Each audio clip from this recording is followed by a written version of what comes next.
Hey, how are you dear students? So let's start our today's session.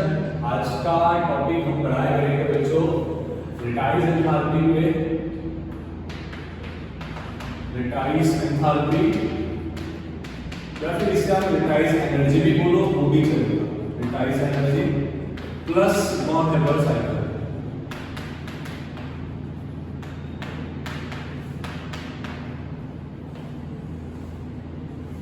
आज हमारा concept होगा lattice energy plus Born Haber cycle. चलो शुरुआत करते हैं। सबसे पहले तो मैं आपको समझाऊंगा बच्चों, देखो पूरा सेशन बहुत ध्यान से देखना। जैसे सारे सेशन समझ में आएगा वैसे आज का सेशन भी आप लोगों को बहुत अच्छे से समझ में आएगा। ओके, तो चलो शुरू करते हैं डियर स्टूडेंट्स। सबसे पहली बात जो पॉजिटिव चार्ज होता है, नेगेटिव चार्ज होता है, इन दोनों के बीच में एक अच्छा सा अट्रैक्शन फोर्स लगता है। ओके, उस फोर्स को हम बोलते हैं इलेक्ट्रोस्टैटिक कूलम्बियन फोर्स, जिसका वैल्यू आप निकाल पाओगे F = K Q1 × Q2 divide by R², जो आप बच्चों फिजिक्स में पढ़े हो। ये चीज आप फिजिक्स में पढ़े हो कि दो पॉइंट चार्ज के बीच का कूलम्बिक फोर्स आप निकाल पाओगे F = K Q1 Q2 divide by R² की मदद से। एक पॉजिटिव होगा एक नेगेटिव होगा तो इनके बीच में अट्रैक्शन लगेगा।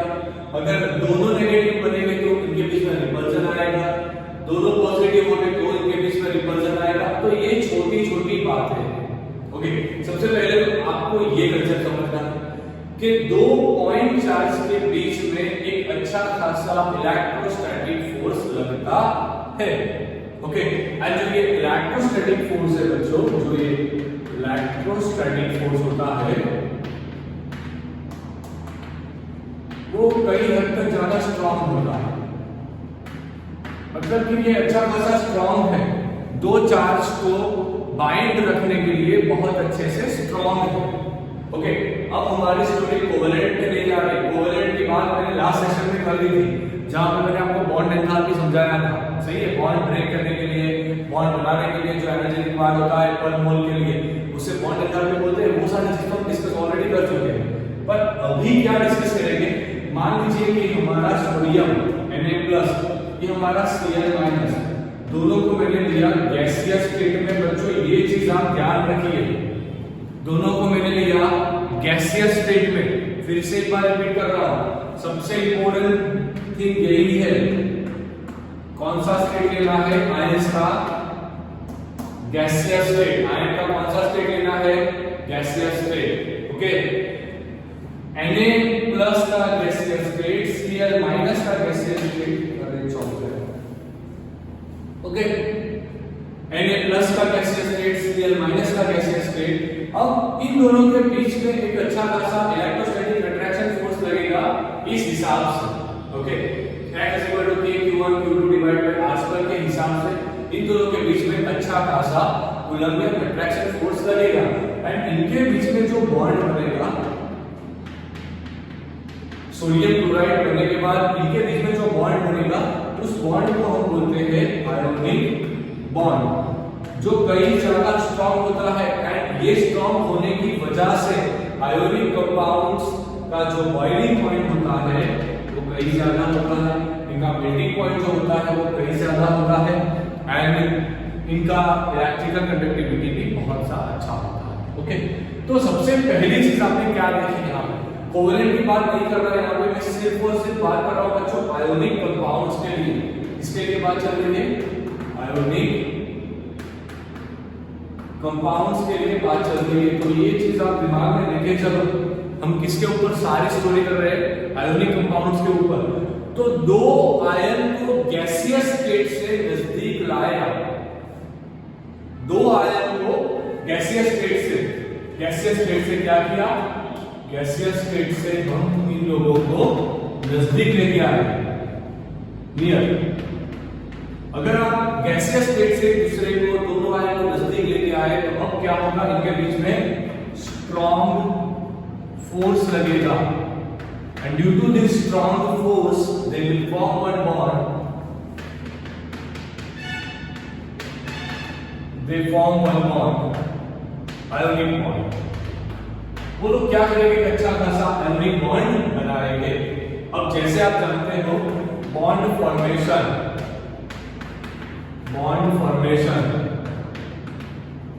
इज एक्सोथर्मिक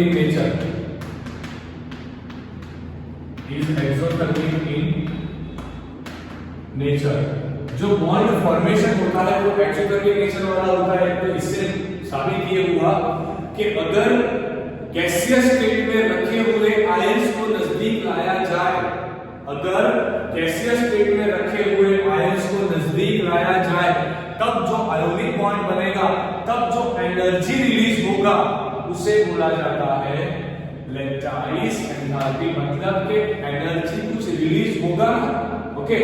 तो जो रिलीज हुआ एनर्जी है उसके लिए हम नेगेटिव सिंबल यूज करेंगे। तो जनरली बच्चों, जनरली क्या होता है, हम लैटिस एंथैल्पी कैसे कंसीडर करेंगे, या फिर लैटिस एनर्जी हम किसे कंसीडर करेंगे? तो आपके पास एक सोडियम प्लस आयन होगा, क्लोरीन माइनस आयन होगा, दोनों को नजदीक लाए, जैसे नजदीक लाए कि दोनों के बीच में अच्छा खासा बॉन्ड बना, जैसे बॉन्ड बना एनर्जी बाहर निकला, वो जो एनर्जी बाहर निकला उसे बोला जाता है लैटिस एंथैल्पी, उसे बोला जाता है बच्चों लैटिस एंथैल्पी। अब कई सारी बुक्स में कई सारी जगह पे आपको कुछ ऐसा, मतलब कि जनरली बच्चे ऐसा बोलेंगे जैसे लैटिस एंथैल्पी का वैल्यू तो नेगेटिव होना चाहिए, सही है, पर कई सारी बुक्स में इसका एनर्जी पॉजिटिव दिया होता है। तो कई सारे बच्चे कंफ्यूज हो जाएंगे कि सर ये कहां से पॉजिटिव लिख के आ रहे हैं, चलो वो समझाओ, चलो वो समझते हैं। NaCl जो सॉलिड स्टेट में था, इसको मुझे ब्रेक करना है, इसका तो लैटिस होगा। लैटिस मतलब कि बच्चा एक अच्छा खासा क्रिस्टल, आप कैसे समझाऊं आपको, वो आपको जो क्यूब होता है ना, कलर वाला क्यूब, वो क्यूब का जो छोटा छोटा पोर्शन, छोटा छोटा क्यूब, उससे तो वो क्यूब बनेगा ना 3x3 क्यूब, 3x4 क्यूब, तो वो जो छोटा सा क्यूब का छोटा सा क्यूब, उसे बोला जाता है वो क्रिस्टल का लैटिस, सही है। इसी हिसाब से NaCl का लैटिस क्या है, ओके, NaCl का लैटिस क्या होगा, तो कुछ इस तरह से कोई क्यूब होगा, एक Na जो होगा बच्चों, एक Na वो 6Cl से घिरा हुआ मिलेगा, एक Na होगा वो 6Cl से घिरा हुआ मिलेगा, वही तरह से एक Cl जो होगा 6Na से घिरा हुआ मिलेगा। मतलब कि एक क्यूब टाइप स्ट्रक्चर, इसे बोला जाता है लैटिस पॉइंट। इसे क्या बोला जाता है, फिक्स पॉइंट, इसे बोला जाता है लैटिस पॉइंट। हमें क्या करना है, यहाँ पे कुछ Na प्लस होगा, यहाँ पे कुछ Cl माइनस होगा। ऑलरेडी ये क्रिस्टल का, ये क्रिस्टल है बच्चों, ये क्रिस्टल है। अब मुझे क्या करना है, क्रिस्टल को एनर्जी देनी है। मैंने क्रिस्टल को एनर्जी देना शुरू किया, तो अब क्या होगा, क्रिस्टल टूटना शुरू हो जाएगा। अब क्रिस्टल टूटना शुरू हो गया, मुझे क्या करना है, इस Na को निकाल के उसे ले जाना है Na प्लस के गैसियस स्टेट में, इस Cl को इस पोजीशन में निकालना है, लेके जाना है Cl माइनस के गैसियस स्टेट। मतलब मुझे करना क्या है बच्चों, मुझे NaCl को तोड़ना है, मुझे एनर्जी देनी है, मुझे इसको एनर्जी देके Na को प्लस स्टेट में लेके जाना है जो गैसियस में होना चाहिए, Cl को माइनस में लेके जाना है जो गैसियस में होना चाहिए, ओके। तो इसके लिए मुझे एनर्जी देनी पड़ेगी, I have to provide energy. तो एनर्जी दिया तो कौन सा सिंबल आएगा, प्लस सिंबल आएगा कि नहीं आएगा, तो खुद से दिमाग लगाओ। कई सारी बुक्स में लैटिस एंथैल्पी का वैल्यू नेगेटिव हो तो आपको सोचना है यहाँ पे गैसियस एटम्स को नजदीक लाके, अब इससे उल्टा आएगा, ये होगा कुछ गैसियस स्टेट में, ये गैसियस स्टेट में, उसको उठा के यहाँ पे लेके आओ, यहाँ पे बिठा दो, इसको उठा के यहाँ पे लेके आओ, यहाँ पे बिठा दो। उसके लिए जो एनर्जी चाहिए वो भी लैटिस एंथैल्पी है, पर वो जाएगी नेगेटिव में। यहाँ से रिलीज करने के लिए जो एनर्जी चाहिए बच्चों वो भी लैटिस एंथैल्पी कहलाता है, उसका सिंबल आएगा प्लस। अब कंफ्यूज होना नहीं, ओके। अच्छे से समझ में आया लैटिस एंथैल्पी चीज क्या है। हम श्योर आपको पूरा कांसेप्ट लैटिस एंथैल्पी का तो क्लियर हो गया, बहुत अच्छे स्टूडेंट्स, बहुत अच्छे। अब देखो क्या करना है, अब हम लोग नेक्स्ट कांसेप्ट पे चल रहे हैं जो है बॉर्न हेबर साइकिल। अब बॉर्न हेबर साइकिल को समझना है, ओके। चलो शुरू करते हैं।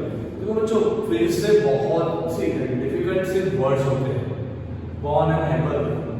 सिर्फ वर्ड से डिफिकल्ट है, बाकी तो पूरा कंसेप्ट एकदम इजी सा, बहुत इजी सा कंसेप्ट बनाया हुआ है। चलो शुरुआत करते हैं। अब देखो बॉन हेबर पढ़ना है ना, तो कुछ टर्मिनोलॉजी सीखना पड़ेगा।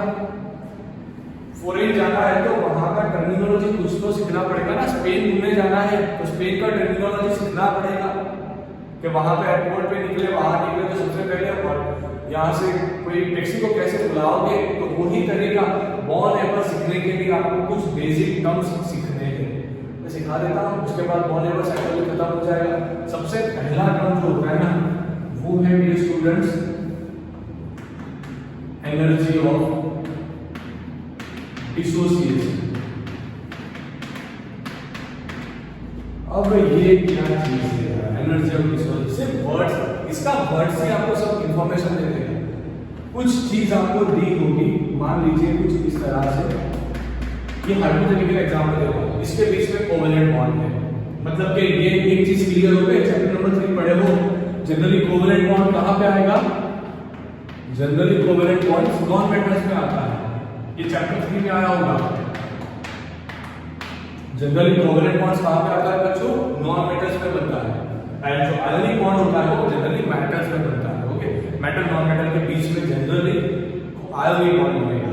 ओके, वो सारी चीजें यहां पे ध्यान रखो। दो ए का मतलब आपको एक ए दूसरा ए, दोनों के बीच में कोवेलेंट बॉन्ड दिया है। अब सबसे पहले तो आपको इसे तोड़ना पड़ेगा, तो इसे तोड़ने के लिए आप एनर्जी दोगे, उसे ही क्या बोलना है? Energy of dissociation. पहले A2 था, A2 से क्या बनाया? ये बनाया। A2 से क्या बनाया? ये बनाया। तो इसे क्या बोलोगे? Energy of dissociation. दूसरा एटोमाइजेशन। Atomisation energy. अब ये एटोमाइजेशन एनर्जी क्या चीज है? मान लीजिए कि आपके पास कोई भी मेटल होगा, मेटल जनरली सॉलिड में होता है। ओके, तो ये मेटल सॉलिड से आपको इसे लेके जाना है। ओके, मेटल सॉलिड से आपको इसे लेके जाना है मेटल गैस। मेटल गैस, तो इसके लिए जो एनर्जी आपको दे, यहां भी एनर्जी देना पड़ेगा, मतलब कि प्लस। एटोमाइजेशन में भी आपको सॉलिड से गैस बनाना है, तो जनरली बच्चों सॉलिड से गैस बनाने वाली जो बात है ना, इसे सब्लिमेशन भी बोला जाता है। इसे ही सब्लिमेशन बोला जाता है। डियर स्टूडेंट ध्यान रखना। ओके, इसे ही सब्लिमेशन बोला जाता है कि सॉलिड को डायरेक्टली कहां पे लेके जाओ? गैस। मैं जनरली बात कर रहा हूं मेटल के लिए। कई सारे बच्चे सोचते होंगे कि सर बहुत बार जनरली बोल रहे हैं कि बच्चों केमिस्ट्री है ना, वहां पे कोई भी हम इसे ट्रेंड्स बोल ही नहीं सकते। ट्रेंड्स उसे बोला जाता है जिससे कुछ प्रेडिक्शन लगाया जाए। केमिस्ट्री में कुछ प्रेडिक्शन जैसा होता ही नहीं, वहां पे आपको एक्सेप्शन नंबर ऑफ मिलेंगे। ओके, वापस आ जाओ। मेटल सॉलिड स्टेट में होगा, उसको उठा के कहां पे लेके जाना है? गैसियस स्टेट में लेके जाना है। अगर मेटल को सॉलिड से गैसियस स्टेट में लेके जाना है तो आपको एनर्जी देना पड़ेगा। तो एनर्जी ऑफ एटोमाइजेशन जो आएगा वो कैसा आएगा? प्लस। कैसा आएगा? प्लस। कई बार इसे ही सब्लिमेशन भी बोला जाता है। यहां पर भी ऐसा ही होगा बच्चों कि अगर ये डायरेक्टली गैस में हुआ तो कोई बात नहीं, अगर लिक्विड में होगा तो लिक्विड टू गैस लेके जाना पड़ेगा, तो उसे क्या बोलेंगे? मान लीजिए कि यहाँ पे आपने कुछ दिया ऑक्सीजन था, मान लीजिए लिक्विड स्टेट में, मान लीजिए कि ऑक्सीजन लिक्विड स्टेट में होगा शायद, तो सबसे पहले आपको क्या करना है? इसे डिसोशिएट करना पड़ेगा। तो 1/2 और 2 लाना पड़ेगा, मतलब कि आपको सिंगल को लाना है। तो आप सबसे पहले क्या करोगे? एनर्जी ऑफ डिसोसिएशन दोगे, तब जाके क्या बनेगा? O2 से एक सिंगल ऑक्सीजन बन जाएगा। अब ये जो बना ना, ये भी होगा लिक्विड स्टेट में। अब इसको यहां से कहां लेके जाना होगा? गैसियस स्टेट में। तो इसके लिए आपको जो एनर्जी लगा, यही है आपका हीट ऑफ एटोमाइजेशन। पर इस हीट ऑफ एटोमाइजेशन को आप हीट ऑफ वेपराइजेशन भी बोल सकते हो ना, क्योंकि लिक्विड टू गैस। फिर से एक बार बच्चों ध्यान से, लिक्विड टू गैस यही तो वेपराइजेशन होता है। मतलब कि जो एटोमाइजेशन हीट है वो कई बार सब्लिमेशन होगा एंड कई बार वेपराइजेशन भी होगा। तीसरा जो वर्ड है बच्चों वो है आयोनाइजेशन एनर्जी। अब ये क्या चीज है, आयोनाइजेशन एनर्जी क्या चीज है? आयोनाइजेशन एनर्जी मतलब के मेटल जो गैसियस स्टेट में है, ध्यान रखना डेफिनेशन बहुत अच्छे से, चैप्टर 3 में ये भी आ गया है, फिर से रिवाइज करवाओ। मेटल के जो गैसियस स्टेट में है उसमें से एक इलेक्ट्रॉन निकालना है। क्या करना है? एक इलेक्ट्रॉन निकालना है, बाहर निकालना है। उसके लिए जो एनर्जी रिक्वायर्ड है उसे बोला जाता है आयोनाइजेशन एनर्जी। उसे क्या बोला जाता है बच्चों? Ionization energy. मतलब कि इससे आप बनाओगे गैसियस स्टेट में आयन। फिर से एक बार, मेटल जो कौन से स्टेट में होगा? गैसियस स्टेट में। उस मेटल में से आपको क्या निकालना है बच्चों? एक सिंगल इलेक्ट्रॉन। उसके लिए जो रिक्वायर्ड एनर्जी होती है ना, उसे ही बोला जाता है आयोनाइजेशन एनर्जी। तो फिर से दिमाग लगा के देखो, कोई रॉकेट साइंस नहीं है। आपको इलेक्ट्रॉन निकालना था, आपने एनर्जी प्रोवाइड किया, तो आयोनाइजेशन एनर्जी की जनरली क्या आएगा? पॉजिटिव। आयोनाइजेशन एनर्जी की जनरली क्या आएगा? पॉजिटिव। ओके, अब फोर्थ वाला इलेक्ट्रॉन एफिनिटी। इलेक्ट्रॉन एफिनिटी, यहां पे बच्चे गलती कर रहे हैं। इसे हैशटैग लगा रहा हूं, लास्ट में करवा रहा हूं, हैशटैग लगा रहा हूं। इसे कंप्लीट करते ही मैं आपको बॉर्न हाइपर साइकिल समझाऊंगा। अब बॉर्न हाइपर साइकिल एक बार दिमाग में चला गया तो सबसे इंपॉर्टेंट क्वेश्चन है, कई बार एग्जाम में डायरेक्टली पूछा जाता है। मैंने हिंट दे दिया। चलो इलेक्ट्रॉन एफिनिटी की बात करते हैं। अब जब इलेक्ट्रॉन एफिनिटी की बात आए तो इलेक्ट्रॉन एफिनिटी में क्या गलती होती है? मान लीजिए कि आपके पास कुछ गैसियस एटम है, कुछ गैसियस एटम है, सही है। गैसियस एटम के भीतर आपको एक इलेक्ट्रॉन रखना है, निकालना नहीं है। गैसियस एटम के भीतर एक इलेक्ट्रॉन रखना है। अगर इलेक्ट्रॉन रखा तो वो जाके बनेगा minus, negative ion, anion. Positive ion को कैटायन बोला जाता है, नेगेटिव आयन को एनायन बोला जाता है। तो यहां पे बच्चों समझो, अगर आपका जो गैसियस एटम है उसके अंदर आपने इलेक्ट्रॉन रखा, जैसे ही आपने इलेक्ट्रॉन रखा वो एनायन बना, तो यहां पे इलेक्ट्रॉन रखते वक्त इलेक्ट्रॉन जब फ्री होगा तो उसके पास बहुत ज्यादा एनर्जी होगी। रखा तो वो स्टेबल स्टेट में आया, स्टेबल स्टेट में आया मतलब खुद से एनर्जी निकाला। देखो देखो कैसे समझाऊं इसको। इलेक्ट्रॉन घूम रहा था, वैसे वैसे इसका एनर्जी था 100 किलो जूल। बैचलर इलेक्ट्रॉन, अब जाके उसको मैंने मेरिट में रख दिया, बिठा दिया फ्लेरो के लिए, तो क्या 100 किलो जूल रहेगा? एनर्जी नहीं रहेगा। अब कितना हो जाएगा? 50 हो गया। 50 का जो लॉस हुआ वो कहां गया? बाहर निकला।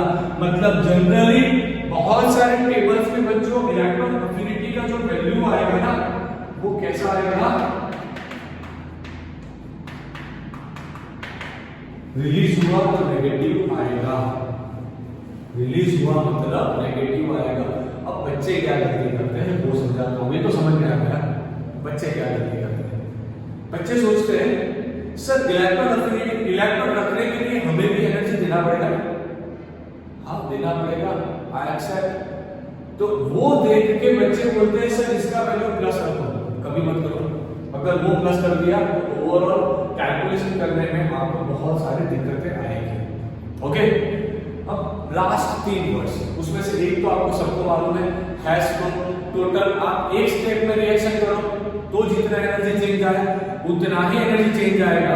अगर आप घूम के जाओ 2-3 स्टेप से रिएक्शन करो, उसे हैश लॉ बोला जाता है। एंड बॉर्न हाइपर साइकिल वो हैश लॉ का ही एक एप्लीकेशन है बच्चों। एंड लास्ट वर्ड होता है इलेक्ट्रॉन फॉर्मेशन एंथैल्पी। एक मोल कंपाउंड फॉर्म करना है उसके एलिमेंटल स्टेट से, एक मोल कंपाउंड फॉर्म करना है उसके एलिमेंटल स्टेट से, उसे बोला जाता है एंथैल्पी ऑफ फॉर्मेशन। रिटाइज एंथैल्पी अभी समझा दिया मैंने आपको। सारे वर्ड्स क्लियर हो चुके हो ना, तभी जाके नेक्स्ट क्वेश्चन देखेगा born Haber cycle.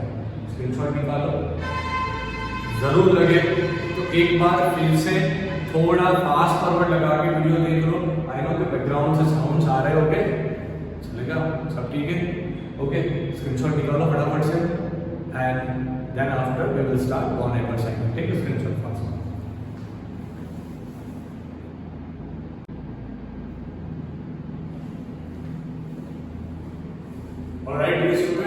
So let's complete the last portion of the lecture, that is a Born-Haber cycle.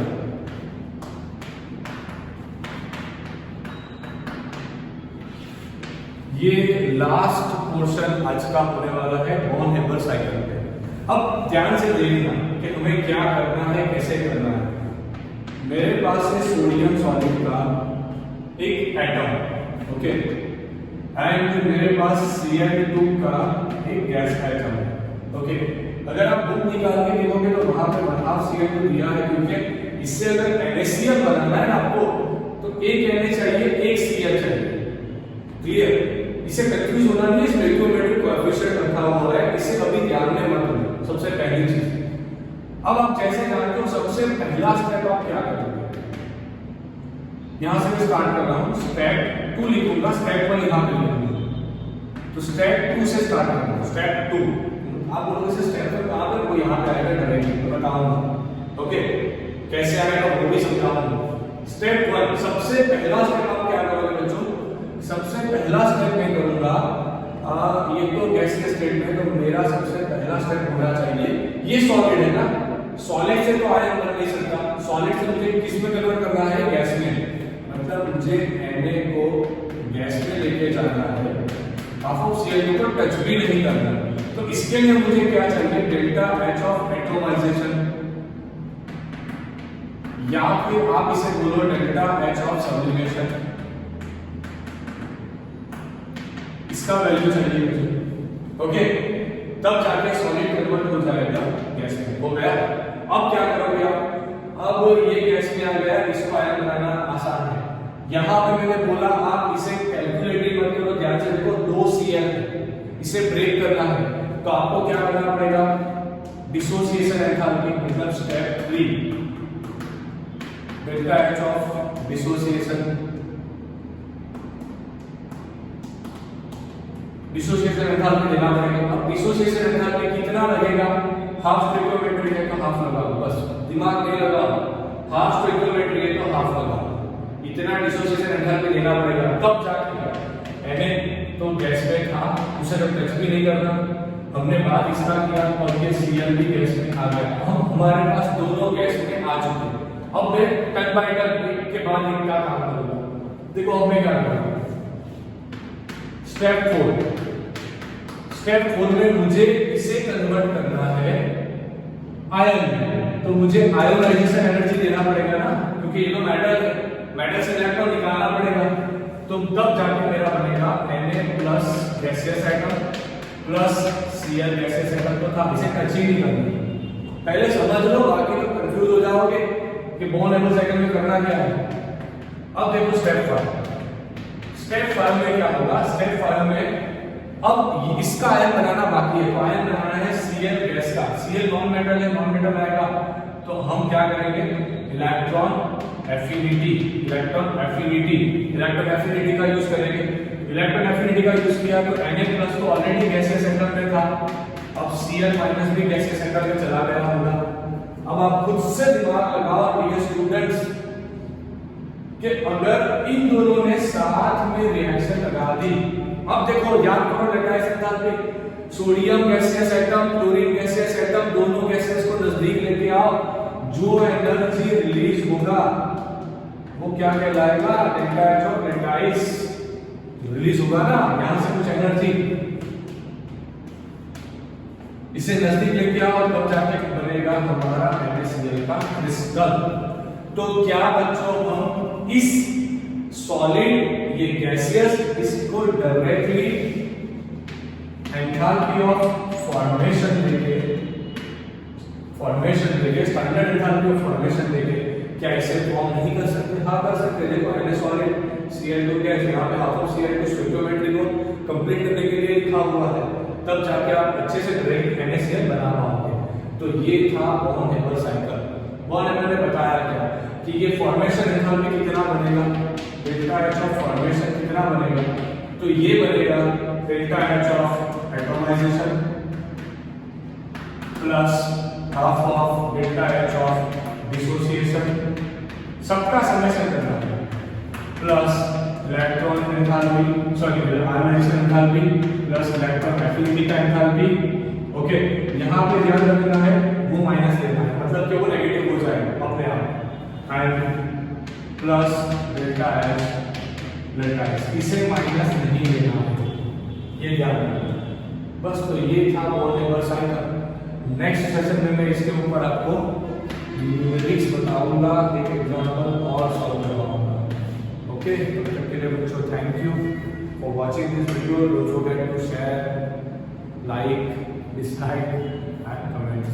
Okay, bye, take a screenshot fast. बहुत इजी है, ध्यान रखना, देख लो।